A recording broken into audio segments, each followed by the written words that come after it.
Yeah, I'll react to that, sure.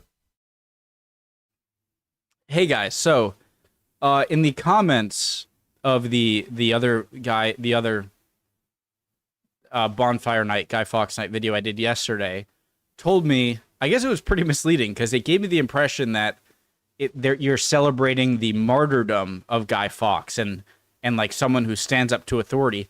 But then the three top comments where you guys are telling me how no, it's celebrating how he was caught, how he couldn't carry out what he was trying to do. So I'm doing another one. Happy 5th of November. It's election day for us. I already voted over. Why am I going into that? My name's Connor. If you're new, I hope everyone's doing well. History hit, original link, top description, preemptive like, real story of Guido Fawkes? Guido. Let's go. Gunpowder plot of 1605.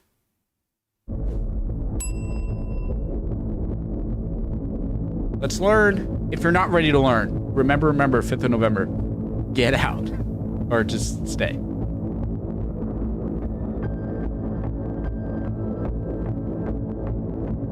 Whenever we think of the 5th of November, we think of Guy Fawkes. The plotters were gentlemen, they were members of an English gentry. This was not a sort of working class radical underground, you know, this was potential power brokers who were almost trying to instigate a kind of coup.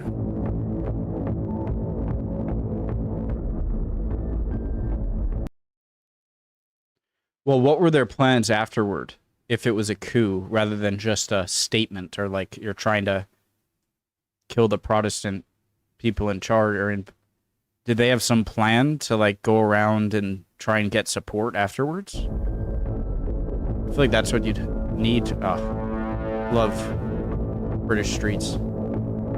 I've come to historic York, where I'm on the trail of Guy Fawkes and the Gunpowder Plot. And we're beginning here in the Shambles, where 20 years before the Gunpowder Plot began, priests were harboured within these very walls, and a woman was crushed to death for her faith in the Catholic Church.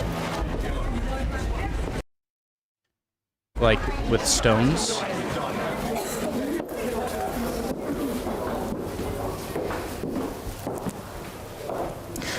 So I'm here at the shrine of Margaret Clitheroe in the heart of the Shambles in York, and it's a small house that was once thought to be the home of Margaret, and it was thought that here she harboured Catholic priests who were escaping the persecution of the Protestants.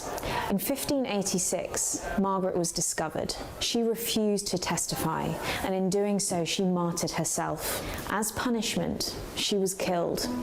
She was stripped naked. She had a handkerchief tied around her eyes, and she was laid out on the floor.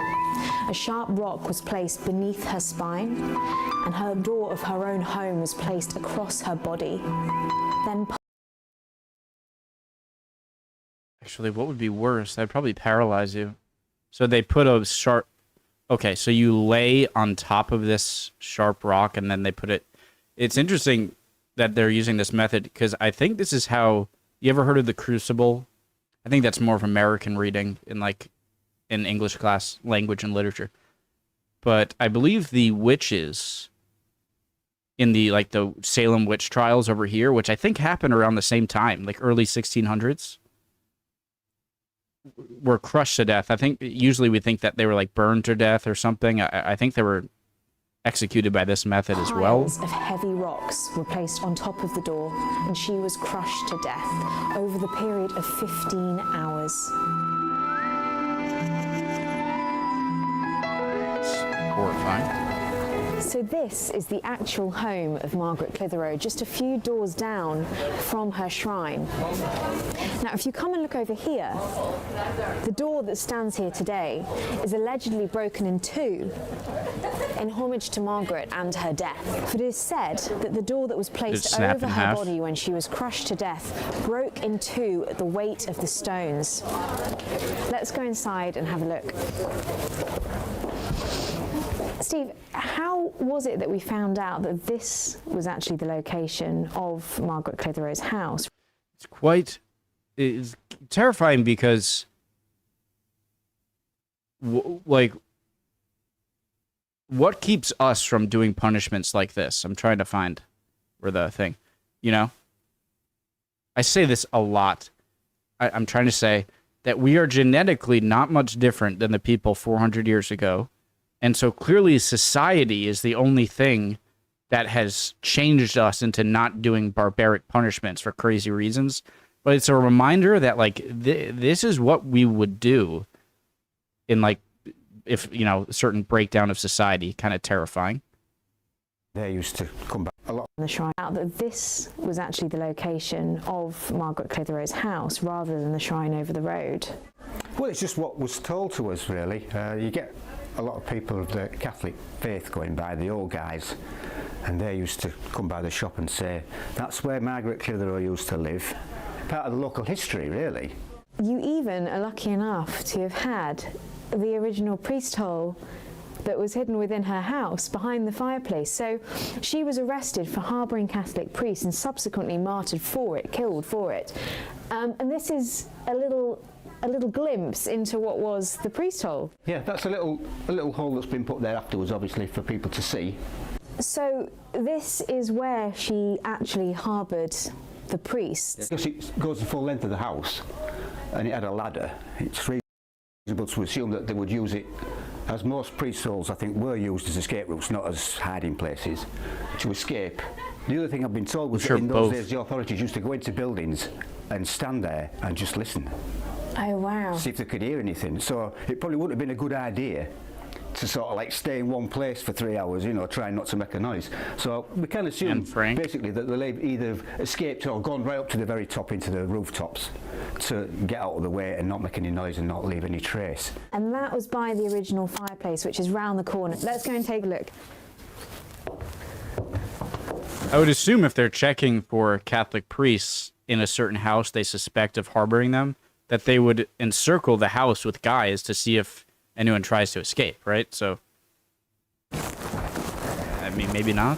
We can see the original fireplace. That's like the original as far as we can get to it. The surround will obviously be more modern. This is where it will have been. This will have been the back room, and they'll have had a fireplace here, and obviously an access to the priest hole by the side of the fire, which could have been disguised or covered. And you can really visualise it. You can imagine, you know, they are conducting a mass in this room. They hear the authorities are on their way, or they even hear somebody at the door.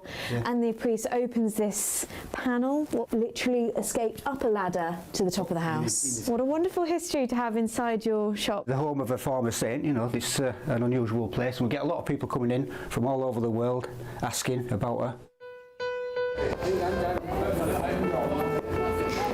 16 years before the death of Margaret Clitheroe, in 1570, a child was born just behind here in a small house just on the right, and his name was Guy Fawkes. York looks like such a beautiful area. Was Guy Fawkes. See, like, the Abbey in the background, beautiful streets, so nice. Guy Fawkes was believed to have been born on the 13th of April and 3 days later, on the 16th, baptised here at St Michael the Belfry Church, right opposite York Minster. So even though Fawkes went on to be an ardent Catholic, he was actually originally born to Protestant parents. His mother Edith and his father Edward were Church of England goers, and his father was even a proctor at the York Minster. When he was 8 years old, Guys, Guy Fawkes... Question. What is the source? I'm trying to think past what is obvious. Like, what is the source of the hatred between Protestants and Catholics? Is it just a innate feeling that people get when they have two different ways of... I mean, religion is a giant part of your life back then. It still is for a lot of people, but an enormous part of your life. And is it just like an innate fear of otherness? Was there some kind of top-down order that, like, you were raised up on? Like, don't trust these people.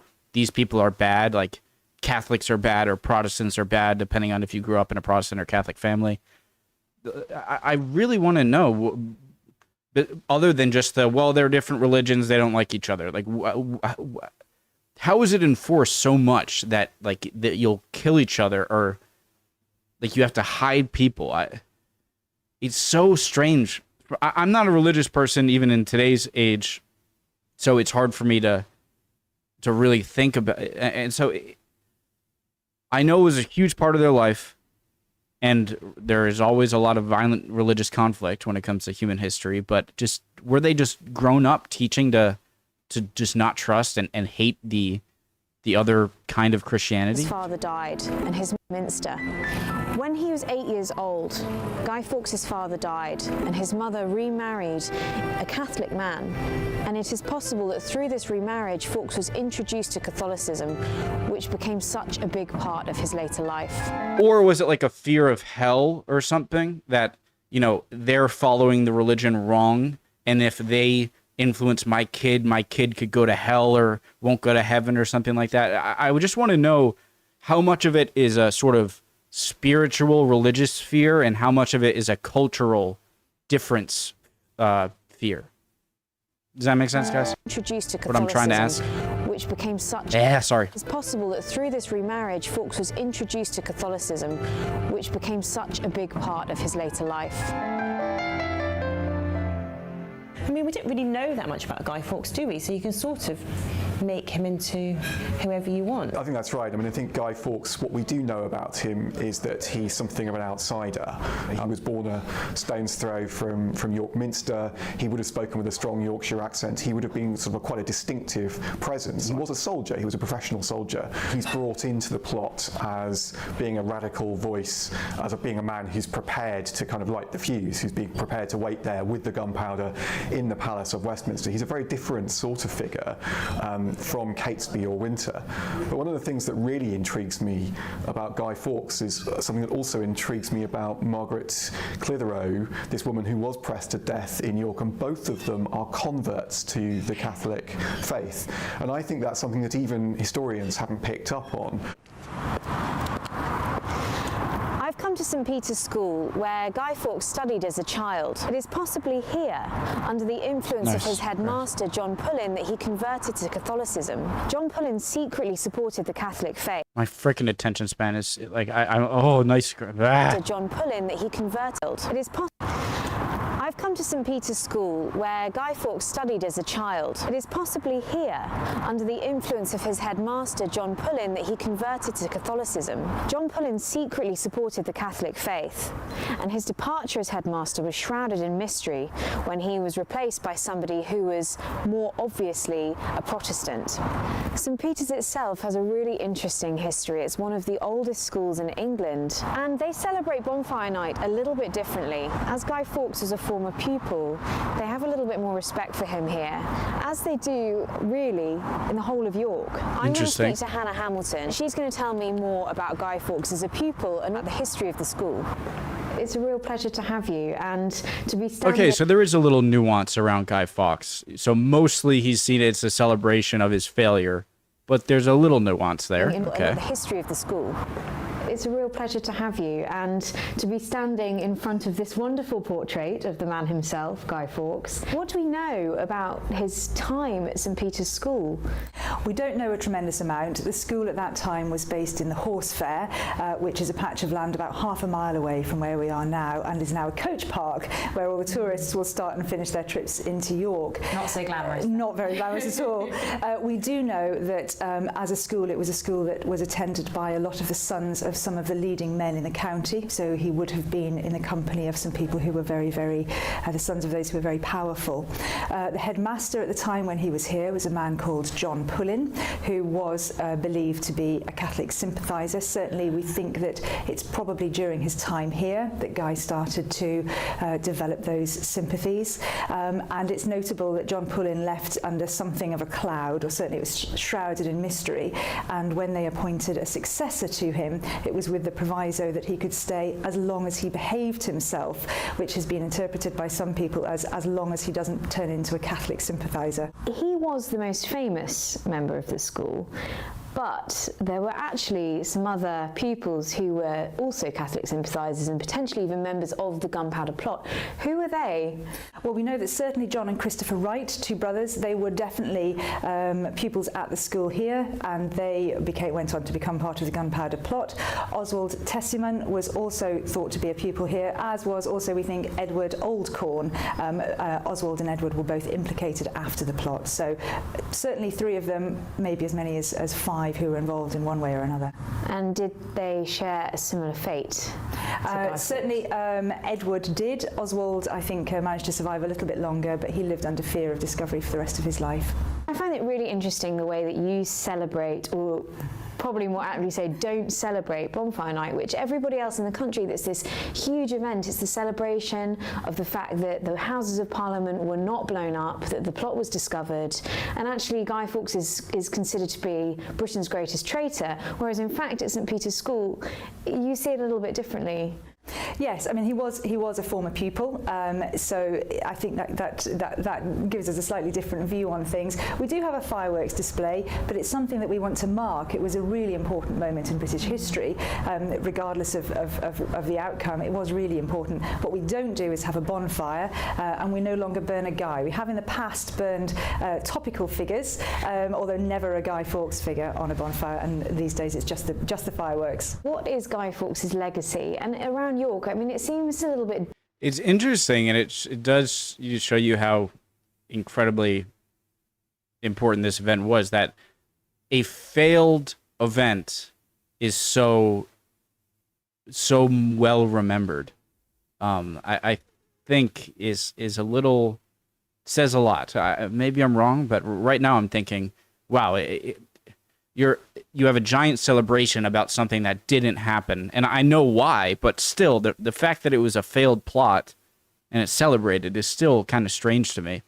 It's not that I don't get it. I know you're celebrating the failure of a potentially horrific event in British history, but different here am I making as sense? to how it might be in the rest of the country. He seems to be a figure that is liked a little bit more, treated a little bit differently as to somebody who was this great traitor. Well, certainly we have a much more personal connection with him. He owned the land at one point that the school now stands on, which gives us a geographical connection with him.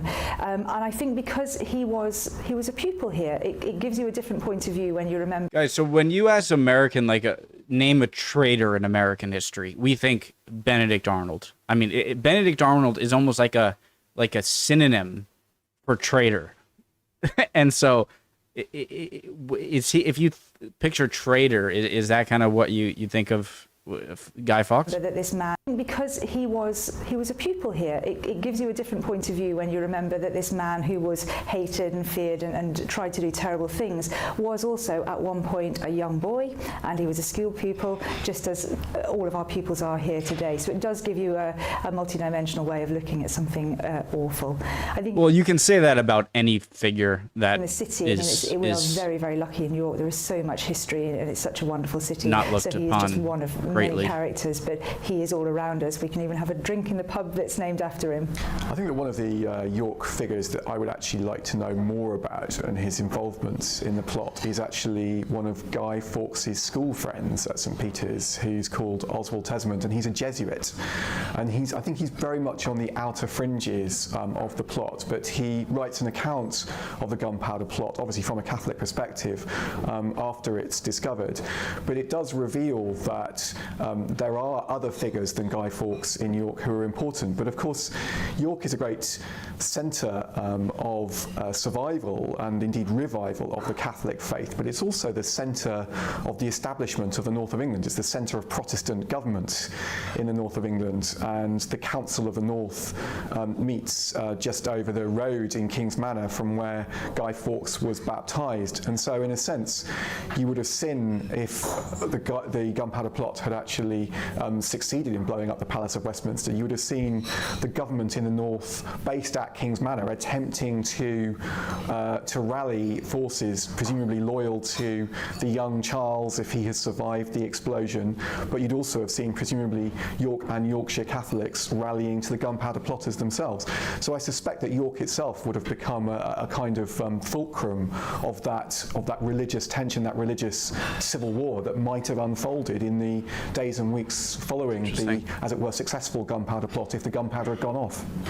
Guys, I just want to point out when I say about Benedict Arnold, one of you guys said something that was, I agree, you know, one person's trade, like, he was a traitor to us, but I know that you can say that the people who started the American Revolution were traitors to the current British government, to the then current British government. So I understand that. I just wanted to point that out.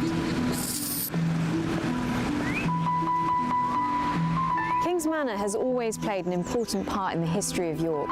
Originally, it was built to house the monks of St Mary's Abbey, which stands just behind a museum's gardens, but that was demolished during the Reformation. After the Reformation, Henry VIII established it as the seat of the Council of the North, and it remained to be so until 1641 when it was demolished. Because it was such an important building, many monarchs actually stayed here when they came to visit York or when they were passing through from Scotland. Not only James I stayed here, but Elizabeth I and Henry VIII, and also James's son, Charles I. This is demonstrated by Charles's coat of arms, which we see right behind me here above the doorway. So the lion is traditionally the supporter of England, but it was actually James I, a Scottish king, who introduced the unicorn. The unicorn is traditionally the supporter of Scotland, so the fusion of the two icons, the lion and the unicorn, really come together here. Let's go and take a look inside. Where's the Welsh dragon?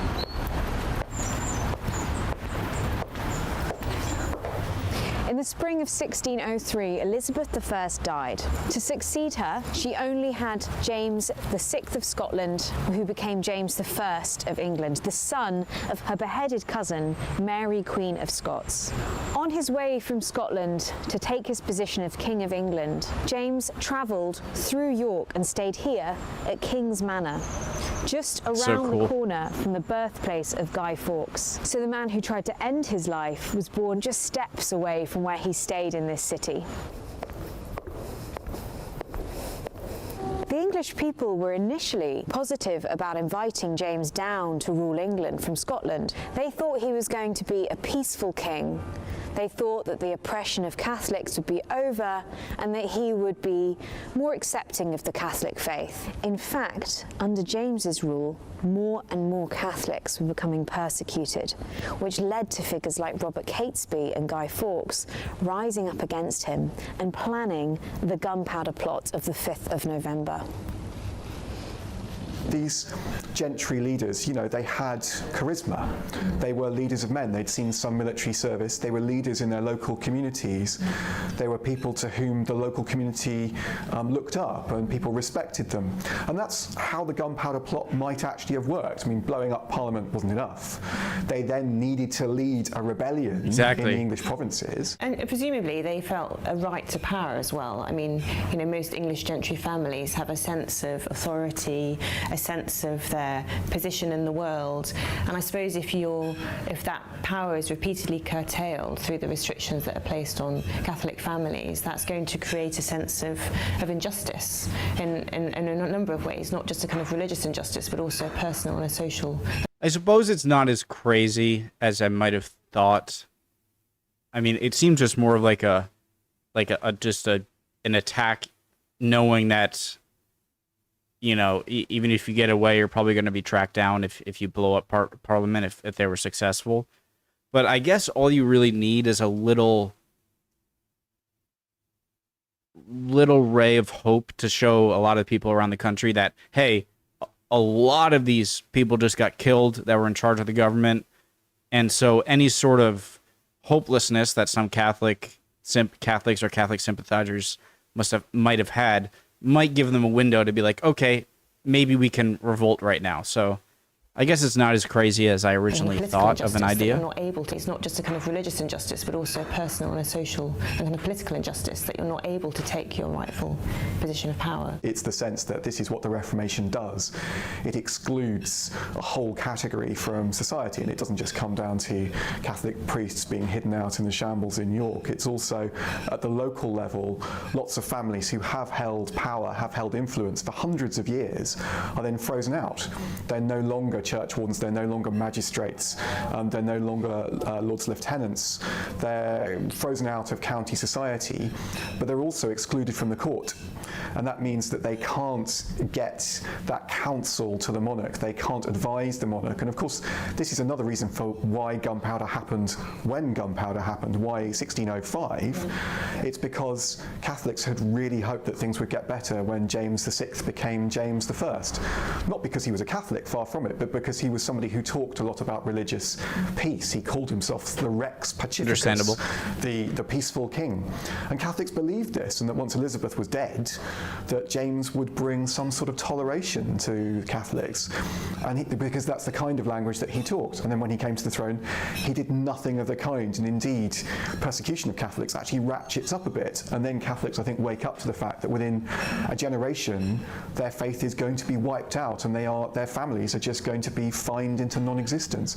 The summary he just gave right there, the past 30 seconds, has probably done more to inform me about what this is all about than anything else I've heard. Finally, they decide to take action. Okay. I'm here at the Guy Fawkes V for Inn. Vendetta mask. Right at the back of the inn Is there was a after- small I didn't know cottage that. where it was believed that Guy Fawkes was actually born. Guy Fawkes is Britain's most notorious traitor. In 1605, Fawkes was one of a group of Catholics led by Robert Catesby. They planned to kill the Protestant king James I and replace him with his daughter, the Princess Elizabeth. The young woman who would have been proclaimed, presumably Queen Elizabeth II, on the 6th of November 1605, surrounded by a Catholic puppet regime, probably the Earl of Northumberland. He would have acted as a Catholic sympathiser, certainly he would have acted as protector. And then presumably Catesby and Winter and others would have been senior figures in that new administration. I mean, I don't think they would have become Secretary of State, but I think they would have had access to court. But in a sense, that's the big question about what happens next. So once the Palace of Westminster and the government have been obliterated, once the King and the Prince of Wales presumably have been killed, who rules? And this wasn't going to be the declaration of a republic as far as we can tell. You know, monarchy has to continue. And so this is what the plotters wanted to do. They wanted to gallop off to capture the 9-year-old Princess Elizabeth, surround her with a Catholic regime, proclaim her queen pretty quickly, I think. But then they would have had to stage a kind of counter coup against the surviving remnant of the government in London. And that's where English politics would have got really fascinating, because you'd have had these kind of Catholic rebels in the Midlands and the north of England, and then Protestant loyalists trying to reassemble themselves in the south of England.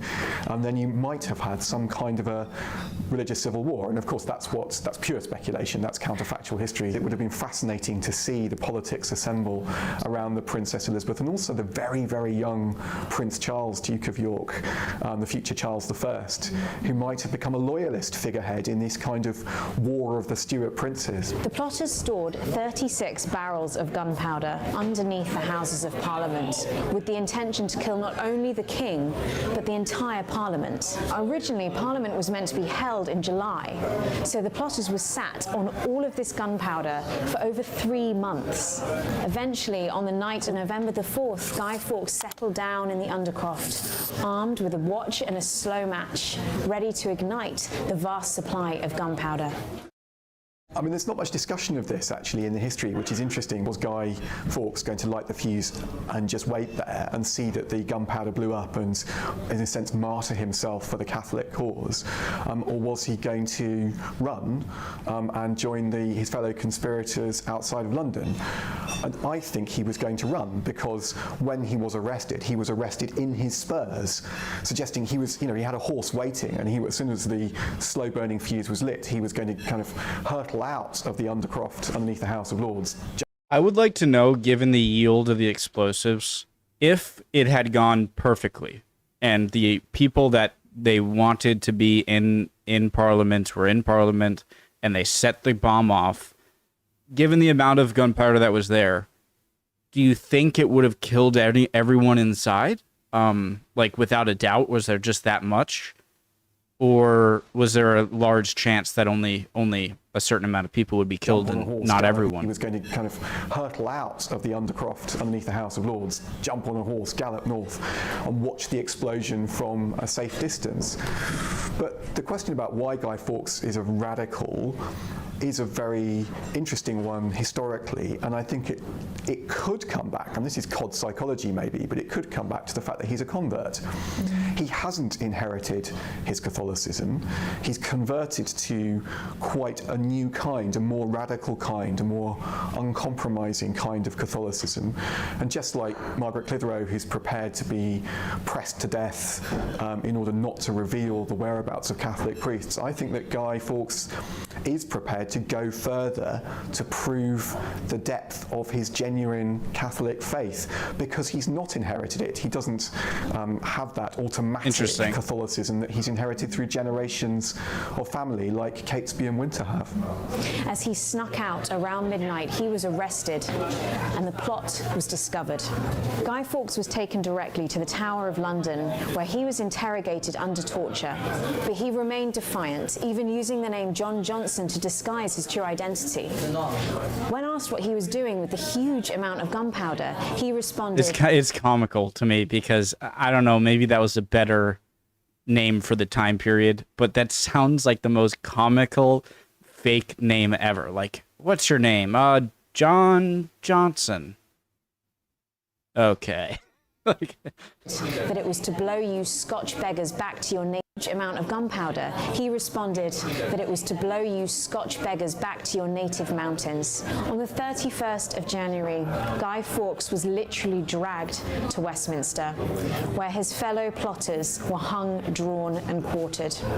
Fawkes escaped his bloody end only by climbing further up the executioner's ladder, where he jumped and broke his own neck. His body was still cut into 4 parts and distributed across the 4 corners of the kingdom as a message to all potential traitors. The fascinating thing is that they initially weren't found. There was a first security sweep of the Palace of Westminster, and unaccountably they didn't seem to spot the significance of this huge pile of firewood in the Undercroft underneath the House of Lords. And that's because you could rent space. I mean, that hasn't been invented. Initially, the plotters want to tunnel underneath the Palace of Westminster, and then they realise they don't have to. They can just rent a room, basically right underneath the House of Lords, and bring in all of those barrels of gunpowder. But that first security sweep fails to spot the significance of that big pile of firewood. But then the king is tipped off.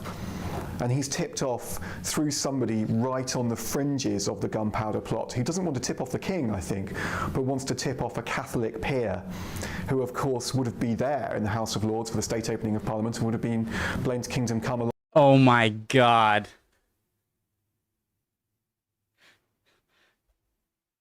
Oh my God, man.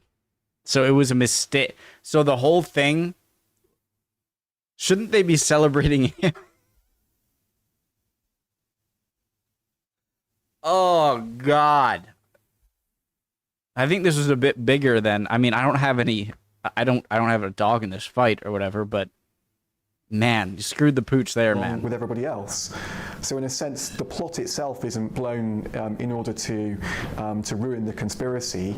A warning is sent to one of those Catholic lords, but then that is fed through to the king, and that's when there's a second security sweep, which, according to the propaganda text, at least, is ordered by the king himself. Everything is associated with the king.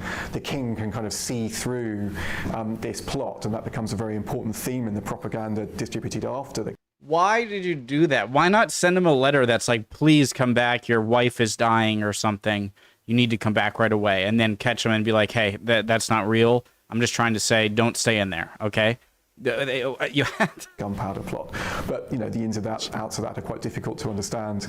But certainly there is this second security sweep, and then they pull away the firewood, and they find 36 barrels of gunpowder, 1,800 weight of gunpowder, which must have taken such a long time to get into the palace. I mean, this is the extraordinary thing, isn't it? How conspicuous 1 barrel of gunpowder is, let alone 36 barrels. And there does seem to be something unusual going on here. Well, it points to the kind of the chaos of a Westminster complex as well, that this part of London looks and feels very different to how we would think about it today. Lots of people coming and going, but I think that the uncertainties about exactly how and why it was uncovered and the sort of 11th hour discovery is one of the reasons it makes the story so one of our biggest kind of history stories, really, because there's still things that we don't quite know, as you can tell from our conversation, that there's still these slightly open-ended questions. Exactly who sent the letter at the last minute?